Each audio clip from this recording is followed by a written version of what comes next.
just wrapped up the Hamburg Open, and I figured since the last tournament before French Open, we'd set up our headquarters to do coffee break tennis here in Berlin, the lovely city of Berlin.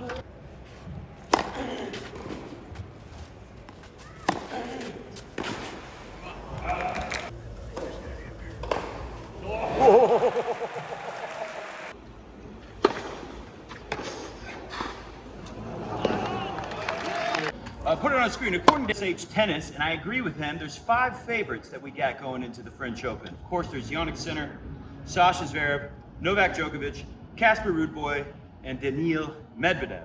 Now, if we look at the 5 guys who have won on clay the most this year, we've got Jannik Sinner, Sasha Zverev, Casper Ruud, Arthur Fils, and Rafa Jodar. Now, when you look at the list of these guys who've won the most this year on clay, you'll notice something that a couple of them are injured. And one of them, Casper Ruud, has proven to us not that long ago in Rome, Italy, that he's got no chance of beating Sinner and winning the French Open. And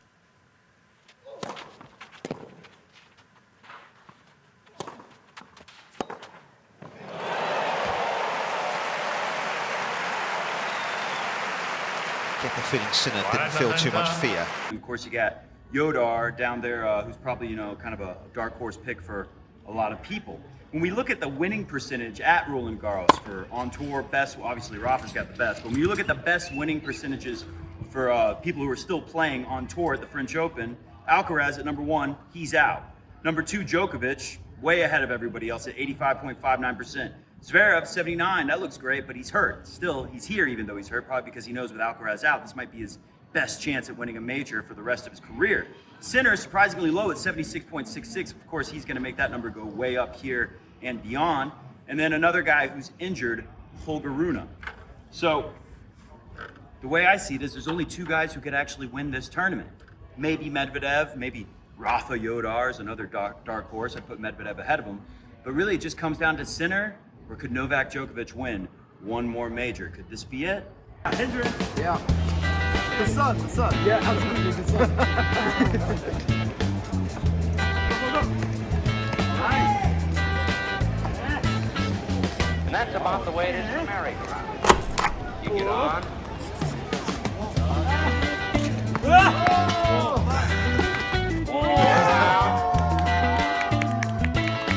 Standing in the saddle.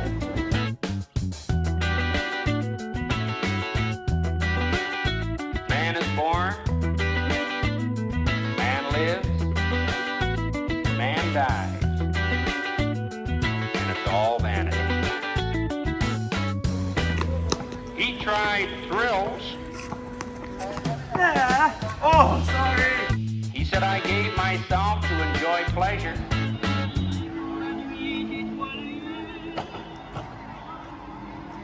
What a sensational match point!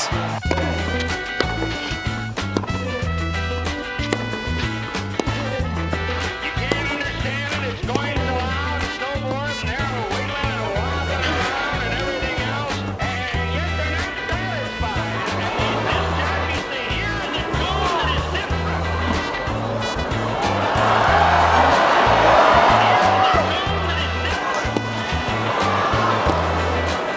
Man is born, man lives, man dies,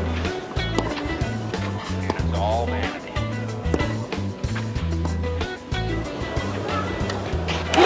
Sensational match point! You're not going to see any better than that.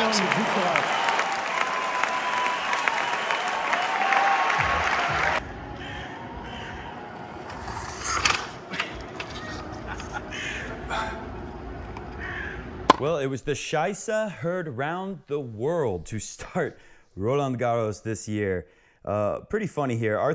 French player Arthur Guillet was embroiled in contentious incident on the opening day of the French Open as he ran off court for around 4 minutes following a heated exchange with the umpire in roasting hot conditions, which is not what you want to think of when you imagine a big French Scheisse outside in roasting hot conditions in Paris. Guillet was embroiled in a tense match against Karen Khachanov, who's already annoyed with French people. I'll show you what happened in Hamburg. I was lucky enough to see it on one of the smaller courts. He insisted he needed to leave the court and go to Le Toilette.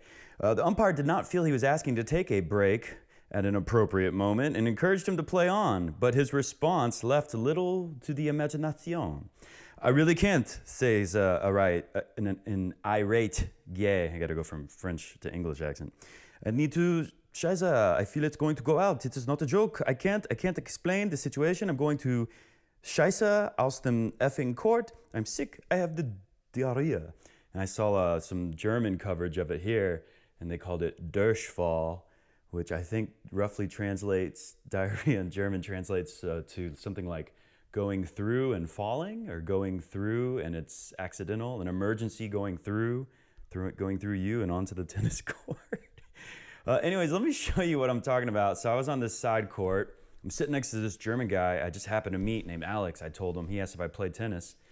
And I told him, I brought my rackets and I contacted like every club in Hamburg and nobody will let me, even if I offer to like pay for a coach to be my hitting partner, I'll pay just so I can hit with someone good on, European red clay.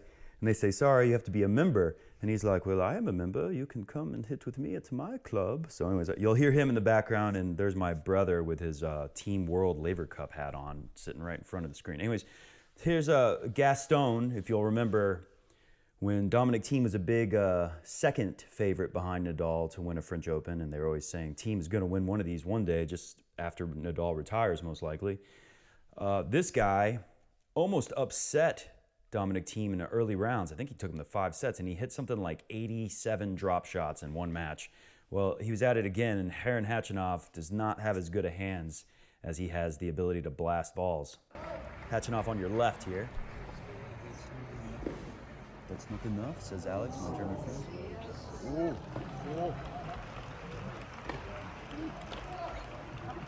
Another drop shot.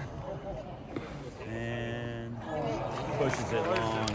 Khachanov was getting very frustrated. So when he had the deal, that's why I saw someone comment on wherever I saw it, I can't remember, but they said, how rude of Khachanov. That's not good sportsmanship, the fact that Khachanov doesn't want to allow this guy to take a Durchfall diarrhea break. Anyways, I have some context to that. He's like, I've had enough of these effing French guys. He can Durchfall right here on the court for all I care. Of course, Khachanov went on to win that match. So let's look at this. This is kind of funny. Heaviest favorites at the men's tennis major, and then we'll go through the draw. Nadal has dominated this list, right? He's, actually, Federer, if you look at it, dominates the list even more at different tournaments. But at the French, Nadal dominates the list. Best odds, gambling odds. But the funniest thing of all to me is the earliest loss I think he had in his career, when he lost to Robin Soderling in 2009, and Federer was able to win one, just as his one and only. That was when Nadal was the heaviest favorite, 2009. Probably because he just won the Australian Open for the first time. So people were thinking, God, Nadal won last year, 2008, Wimbledon, won the French last year. And now he starts off at the place people think he won't be able to win and beats Federer in the final at the Australian Open. Of course he's going to win the French this year, and that's the year he doesn't. But 2018, Nadal was huge favorite, just a little behind where Sinner is today. Federer 06 at the Aussie, Federer 06 at Wimbledon, Federer 07 at the Aussie, Federer US Open 5, 6, 7 because he won 5 of those things in a freaking row. Federer 08, yeah, so anyways, you get the idea. Sinner is an all-time huge favorite right now. He's the second heaviest favorite we've ever seen in the history of tennis, so since the year 2000 at least, but the history of the modern game pretty much. So yeah, Sinner is probably going to win this thing, and let's look at some reasons why. This I thought was interesting during the Rome final. You don't usually see biomechanical statistics, but this is pretty cool. So they're measuring his leg drive and 1.61 meters per second, I guess. Draw average 1.34. So they're measuring how fast he accelerates up into the ball, how fast the lower body delivers the upper body as it starts to uncoil a little after the hips and smash that ball. And if you'll remember, what was it, 6 years ago when I believe that was around the time I was, or maybe 2019, 2018 even, I was starting to say like, man, this Sinner guy looks really good. To me, he looks like a bigger, stronger Djokovic who's more mentally on par with Rafa, right? You would say, it's hard to say that Rafa or Sinner are mentally stronger than Djokovic because Djokovic has won the most out of anyone in the history, But I guess you could make a case that Nadal is tougher mentally than Joker. Joker's just better, I guess, is how he won more majors. And Sinner, to me, is closer to Djokovic in the game, right? Maybe some of Joker's game is more complete than Rafa. But Sinner's closer to that, except longer and stronger. And then on the mental side, he's closer to Rafa, I think. So you look at this. This is the one thing they were saying back then when, sorry, I went all over the place rambling, but back in the day when I was saying, hey, man, this Sinner guy might be able to be like the greatest of all time. Who knows? He was being criticized for his serve. And now he's clearly fixed that. He's leading the tour by quite a margin. Let's look at the stats against Casper Ruud. That final, even though it's 6-4, 6-4, it never felt like Ruud had a chance. Even when Ruud, I think he started up 2-0, 2-1, 3-0, something like that. He had a hot start for a second, and you still felt like he's really got no chance. And you can see clearly the serve numbers are dominant. 64% serves in versus 58, and winning on first 83. If Sinner, Casper Ruud's one of the, as we were talking about earlier, he's one of the best guys on clay there is out there. And he's one of our favorites in the field if you take Sinner out. And he's got no chance against Sinner. It's crazy. So Joker, maybe Zverev. What about Madrid? Like your top contenders other than Djokovic here at the French, people who are anywhere near Sinner's age and are in the top rankings and have the best history on clay, it's Zverev and Casper Ruud. And you just seen Sinner destroy them in Madrid and Rome back-to-back. Like, they got no chance. Here's the road to the final. Speaking of guys who got no chance for Sinner, Tabur is going to get destroyed. Juan Manuel Cerundolo is going to get destroyed. Mute is not going to make it to the third round. Luciano Darderi, I believe, didn't we see Sinner beat him earlier in the year as well? But Darderi's so much fun. That match he lost in Hamburg, 6-0, 6-3, was the best match I've ever seen for that kind of a scoreline. Even the bagel was wildly entertaining. And Darderi is such a funny character.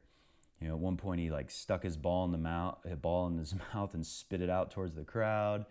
One time he just dropped his racket on the court and walked over to the umpire for a changeover and just said this court conditions are terrible. It's not safe. I can't play on this court. And eventually he had to go back and pick up his racket and sit on the bench. Wildly entertaining, no chance, even though he's been awesome on clay this year. Ben Shelton. Court's playing fast. The weather's hot. It's like 91 degrees Fahrenheit in Paris right now, which is crazy because over here in Berlin, it's like 70-something. It's perfect weather over here, but for some reason it's super hot in Paris. I don't understand how that works. We can't be that far north of Paris. But anyways, yeah, so that's what's going on. Maybe it's because they're next to the Atlantic Ocean. But Felix, no chance is even going to make the semis. Zverev, I'm not sure Zverev makes the final with what I guess is a back injury is his main problem right now.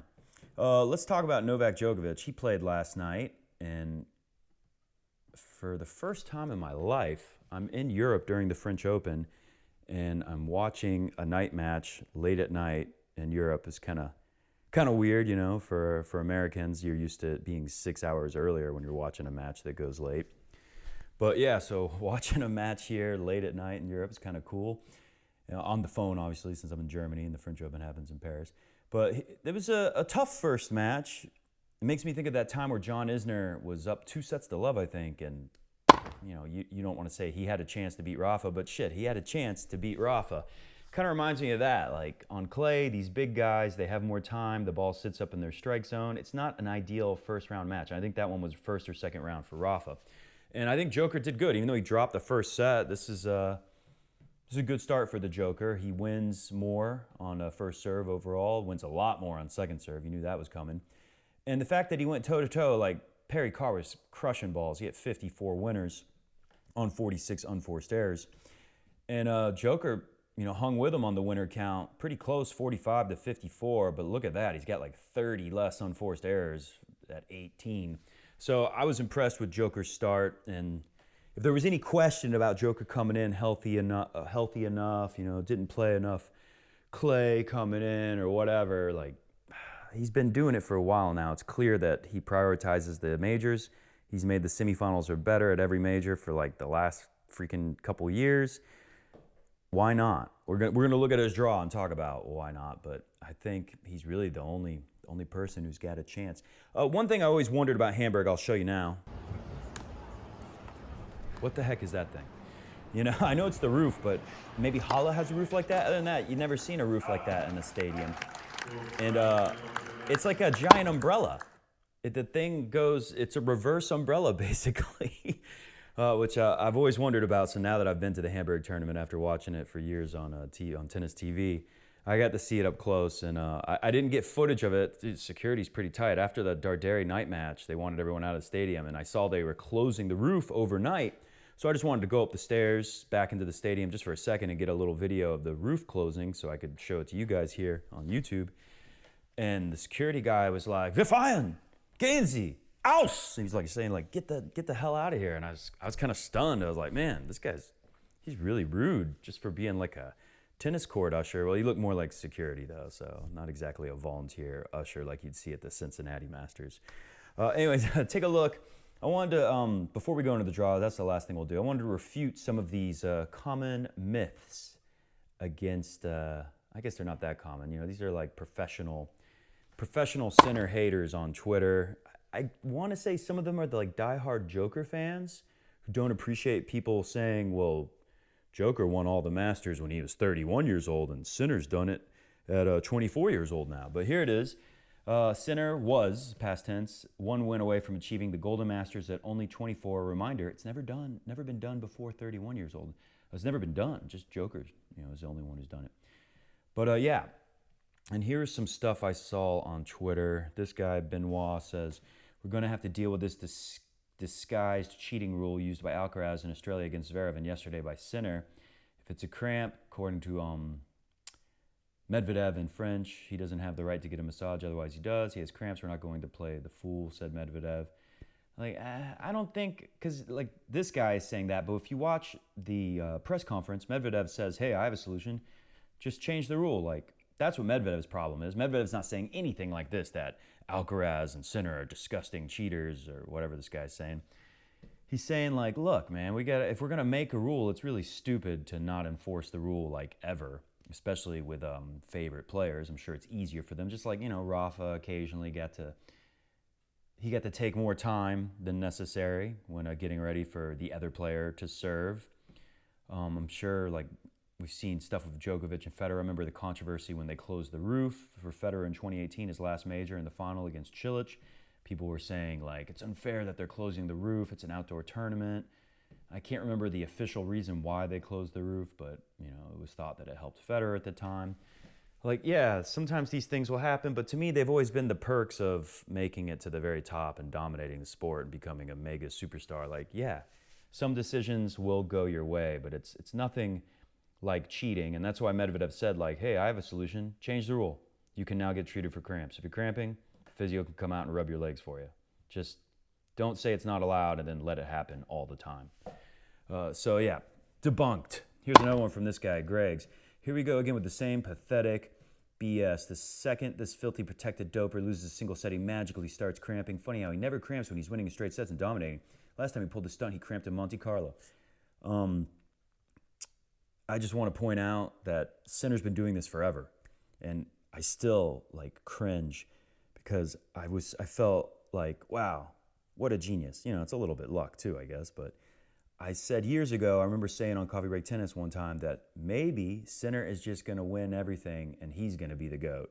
And it's kind of like half joking, but half serious because it's like, man, this guy has the most upside I've seen of any young talent post the Big Three era. And he's always been doing this, cramping, and it's like his Achilles heel happens late in matches. There's still a stat that, you clearly saw it last year when Sinner had match points against Alcaraz in the French Open final, and then he lost, and then they show this stat, like every time a match goes beyond like 3 hours and 40 minutes, something around there, Sinner's never won. Maybe he's done it once now. I think maybe he still hasn't done it. I mean, he almost did it again against Medvedev. Obviously, that's where these tweets are coming from. It's after that match when they, I wonder how many of these guys are dirty, degenerate gamblers too, because Medvedev really looked like he was going to pull a big upset and you could have made a lot of money if you had any money bet on Medvedev. And of course, as soon as they get the night off, Sinner comes back fresh as a daisy and wins the match. But I just want to point out here, this is not anything new. And I, embarrassingly, right before Sinner won his first major, I said, you know what? I don't think Sinner's going to win any majors quite yet because I think he's still going to have these cramping issues. And of course, he starts winning everything. But we saw with Medvedev, it's not impossible. And I could see a situation where Djokovic in the final is making Sinner play 5 hours long. Depends. If Sinner's coming out playing amazing and he can take care of business fast before it gets too physical for him, then that's not a factor. But if Joker can survive, even though he's like 39, almost 40 years old, or I guess he just turned 39, you still believe that maybe Joker could outlast Sinner here if Sinner's cramping up. But who knows? You could also see, I think of Miami last year when Joker's body, although very humid there, much tougher conditions, I think of Joker's body totally breaking down in that Miami final that he lost last year. Here's another one. I followed tennis for well over half my life at this point. Most of the time, whenever I saw one player dominate, it could be Joker, Federer, and Nadal, Murray, it was because they were too good. They were all consistently beating others, playing at an insane level. It wasn't because of a weak field and definitely nothing controversial with failed drug tests and so on. It's a shame what tennis has now become. Yeah, this is silly to me because I've just heard this weak era argument constantly applied to every part of tennis. No part of tennis hasn't been criticized as, oh, this person's only dominating because of a weak era. They said, Federer dominated before the Joker came because of a weak era. Federer and Nadal were taking advantage of a weak era. And Nadal, of course, was winning on clay, and when he won other tournaments, it was because of a weak era. Then when Djokovic started dominating after Fed and Nadal were gone, they said that Joker is taking advantage of a weak era. Then Alcaraz and Sinner come, and some people are saying these are the greatest players of all time who would beat anybody from any era, including like prime Joker and Federer and Nadal. And they still were saying, well, Joker's in a weak era, even though he's playing with these guys who are supposed to be the greatest of all time. And now these guys are dominating, and it's a weak era. You could say this is a weaker field currently because Alcaraz is out, because Draper looked like maybe he could be a contender, and he's out. Arthur Fils looks like maybe he could be a contender with these guys. They're kind of like, Arthur Fils is kind of like Tsonga, There was a time where people thought Tsonga could win a major and take out, the big three. So I'm just tired of hearing the weak era dominant argue. Sorry, I'm very tired, jet lagged still. We've been doing a lot in Germany, going around with my brother and my mom and dad. It's been a lot of fun. Anyways, here's another one. I'm unable to find any article from 2011 hyping Novak's record of consecutive Masters match wins, telling us how Novak had smashed Roger's record. Any sports or tennis sites, journals writing about it with celebratory graphics, I would appreciate any links. To me, this is also a bunk argument because media is so different now. Just like, think about in 2011, and I experienced this in 2017, I got in a press room and I got to ask Dimitrov who he thought was the most handsome guy on tour. And the moderator was like, you don't have to answer that, Grigor. And Grigor was like, no, I want to answer his question. Kudos to Grigor. And he gave a really funny response.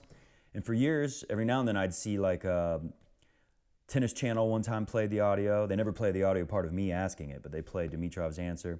I've seen articles pop up saying the last time someone asked a question like this was 2017 Dimitrov when he won in Cincinnati, blah, blah, blah. Anyway, so now you see silly things like this all the time. It's like the ATP hired a bunch of people just to make constant content to report or, just to make funny clips where they get a chance to talk to the players. You see it all the time. And back then it wasn't like that, especially in 2011, even 2017 when I was there, they were ready to kick me out, be like, hey, you don't have to answer this guy's question. He's asking weird questions. But now, that's how you get clicks. You're funny, you're entertaining. And also, you hype up things like this. It's a great sports story. Sinner's breaking records. They're not saying, he's smashing Novak. They're saying, he is taking this record a lot younger than Novak did. You can argue one thing. It's a weaker field for sure. I'm not saying this is a weak era now, but I'm saying Joker did it while at 31 years old, Nadal and Federer had dominated most of Joker's tennis career, right? He was still behind them by a pretty good margin, I think. So the fact that Joker did it at 31, that's not bad at all because he had to contend with Rafa, and Federer, and some other good players. But obviously, Rafa and Roger. So, yeah, media landscape's totally changed, and that's why you're seeing all this coverage. If 2011 had everyone with a phone in their hands looking at TikTok and Instagram and Facebook and what have you, they would have covered it more closely like that as well, I think. Let's move on to the draw, and then we'll get out of here so I can get on that bicycle and check out Berlin a little bit more because we're heading down to Munich pretty soon. And I have, they have tennis leagues here, Bundesliga, really good players. I saw Tommy Haas was playing Bundesliga recently. And I found a club in Munich where there's a coach. I can just hit with him for a couple hours. And it's right near the English Garden. It's in the English Garden, these clay courts in Munich, so it's going to be awesome. And I booked that, and this guy told me he played Challengers and Futures and plays Bundesliga for money. So this guy's going to be incredible. This is probably going to be the highest level person I ever hit with. So I imagine this guy was like a top 1,000 player at one point. Anyways, which doesn't sound like much to some people, but in tennis, that's incredible to play with anyone who's been at that level. So looking at the draw, let's go through this really quick. I want to get out there on the bike. Sinner is gonna, kick all these guys' asses we talked about. This Landaluce guy from España, he's interesting. Vit Kopriva as well, but I got to see them a good bit on clay this year. They look good, and it's unfortunate for them that their journey at the French Open their clay season is gonna end in the third round. Best case scenario against Jannik Sinner. Fukovic, I was wrong. Berrettini got that one. Rinderknecht came through. I like Darderi to come through here and lose in the fourth round to Sinner. Bublik, I don't know. Did that match even happen yet? I think Bublik comes through there. Sometimes when these guys go deep in Geneva or here in Hamburg or here in Germany, over there in Hamburg where I just was, sometimes when you're there a long time and you come through and then you go to Paris and the conditions are different, you lose in the first round or something, you would think Struff could do that, but Struff's not been as good as he used to be a couple years ago. This Faria guy's been good. He's going to beat Shapovalov for sure. If you're a dirty, degenerate gambler, put some money on that one. Munar is losing right now. I'm not sure where they're at there. TFO came through. Don't expect him to go super far. I got Munar coming through, but if Bublik can get through the first round, he's got the quarters, I think. Loses the Sinner there. Maybe Shelton is the quarterfinal opponent for Sinner. Maybe if it's a hot day and the ball is flying and Shelton serves incredible, maybe he can make Sinner go 4 or 5 sets. Still don't think he's going to win. Felix, I'll take him over Altmaier, but to me that could go either way, that first round. And I got Baez coming through, Felix coming through, all the way to Cilic in the quarters. Maybe that's a little optimistic for Cilic. I think Nakashima came through, Roberto Batista Agut. Oh, I picked Nakashima. Good. Van Asche came through. Cilic, Marak, Vachereau. I like these picks. I like Cilic to come through. Maybe Vachereau or Marak. Pellegrino's been good. Caboli, not as good.